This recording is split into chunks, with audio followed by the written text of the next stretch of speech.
नमस्कार, मैं हूं विनय बोराना और आप देख रहे हैं आपका अपना चैनल हिंद बाग टीवी।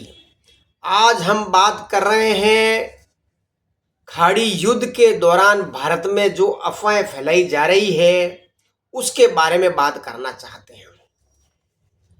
अफवाह क्या होती है? इसे नफरत करने वाले शुरू करते हैं। मूर्ख लोग अफवाहों का प्रचार करते हैं और मंदबुद्धि वाले बिना सोचे इसे स्वीकार करते हैं।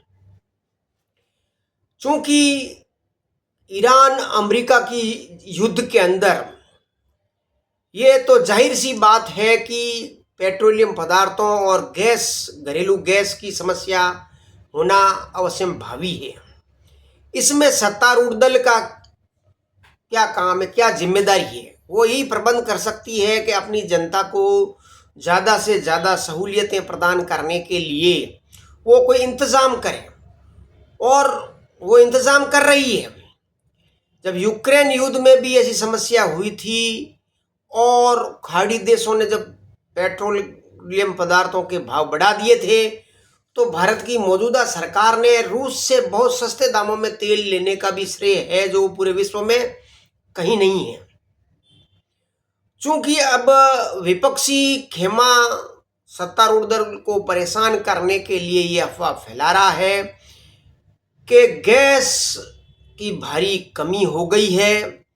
घरेलू गैस के कम से कम 1500-2000 रुपये लिए जा रहे हैं और पेट्रोल डीजल के पेट्रोल पंपों में बहुत भीड़ चल रही है, जाम की स्थिति है और ये पेट्रोलियम पदार्थों की कमी आ गई है। अभी तक तो पेट्रोलियम पदार्थों की भारत में कोई कमी नहीं आई है, लगभग महीने भर का स्टॉक पड़ा है। मोदी सरकार ने ये स्टॉक किया था कि भविष्य में कभी कोई चुनौती का सामना करना पड़े तो उससे कैसे निपटा जाए, और बार बार ये वैश्विक स्तर पर जो चुनौतियां आ रही है उससे भारत अछूता नहीं है।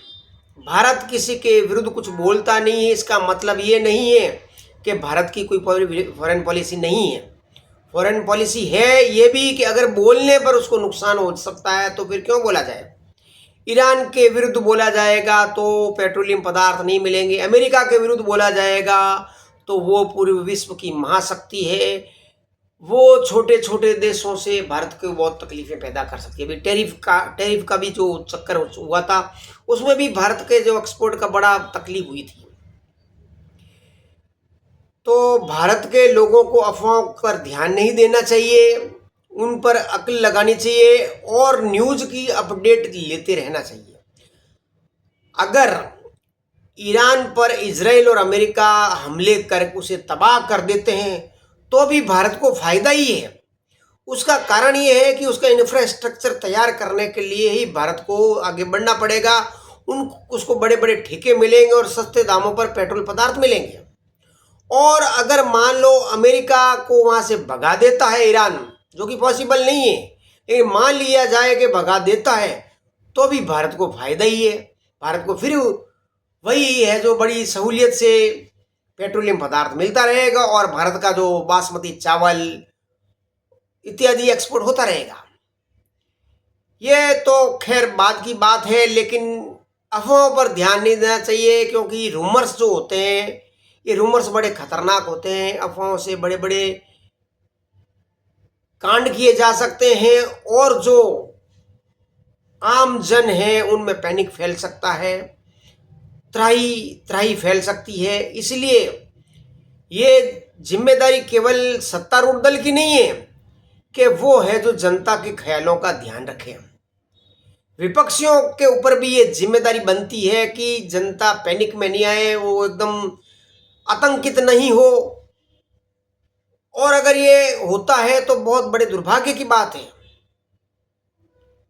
अगर ऐसा होता भी है तो अभी उसको भारत की जनता को सामना करने के लिए उसको ढांढस बंधाना चाहिए, उनकी पीठ थपथपानी चाहिए कि घबराइए नहीं। अपने भारत के 150 करोड़ लोग जो हैं इतनी मुसीबत में नहीं है।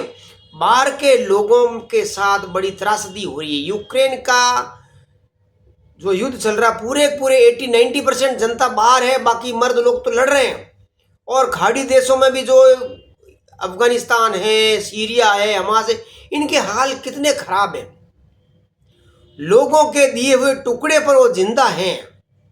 हम तो ऐसा नहीं, हम तो बड़े आसानी से चारों टाइम का खाना खा रहे हैं, आराम की जिंदगी जी रहे हैं, चारों ओर घूम रहे हैं, मस्ती से गा रहे हैं, नाच रहे हैं, अपने त्योहार बड़े आराम से मना रहे हैं। बाहर की स्थिति बहुत विकट है। भारतीय लोग बड़े ही भाग्यशाली हैं, बहुत भाग्यशाली हैं। उनका जीवन बड़ा अच्छा चल रहा है। अगर जीवन बुरा चल रहा है तो उसके लिए भी आपको तैयार होना चाहिए, क्योंकि सुख और दुख सिक्के के दो पहलू हैं। अभी सुख मिल रहा है तो दुख भी मिलेगा, और अगर दुख मिलेगा तो सुख भी मिलेगा। आपको हमेशा तैयार रहना चाहिए, अफवाहों पर ध्यान नहीं देना चाहिए, दिमाग से काम में लेना चाहिए। अमेरिका, सऊदी अरब या पाकिस्तान मिलकर कब आर्मी ईरान में एंटर होगी ये तो पता नहीं है, लेकिन जब होगी तब होगी। लेकिन अभी है जो हॉर्मुज जल डमरू में ईरान ने घोषणा कर रखी है कि वो इजराइल और अमेरिका के जहाजों को वहां से नहीं जाने देगा। बाकी तो दूसरे देशों के शिप जा रहे हैं। अभी भी गैस के कई शिप अपने इंडिया आ चुके हैं, और अपना माल भी शायद अभी धीमी गति से जा रहा है, लेकिन कम से कम 1 करोड़ इंडियंस है जो इन देशों में रहता है। कोई कम आबादी नहीं होती है। इन देशों की तो आबादी 1 करोड़ भी नहीं है, उतनी आबादी भारत की वहां रहती है। चिंता करने की जरूरत नहीं है। अगर आपने आलीशान जीवन जिया है तो सिगड़ी पर भी खाना बनाना सीख लीजिए। चूल्हे पर जो लकड़ी से जो ईंधन लगाते हैं उस भी खाना बनाना सीख लीजिए। मिनरल वाटर की जगह खुला नल से आने वाला पानी भी पीना सीख लीजिए। क्यों डरते हैं? एसी नहीं है तो हाथ के पंखे से भी हवा झूलना सीख लीजिए। और पैकिंग वाला दूध नहीं है तो खुला दूध पीना सीख लीजिए। दूध पीना सीख लीजिए, शराब को जाने दीजिए, नॉनवेज को जाने दीजिए।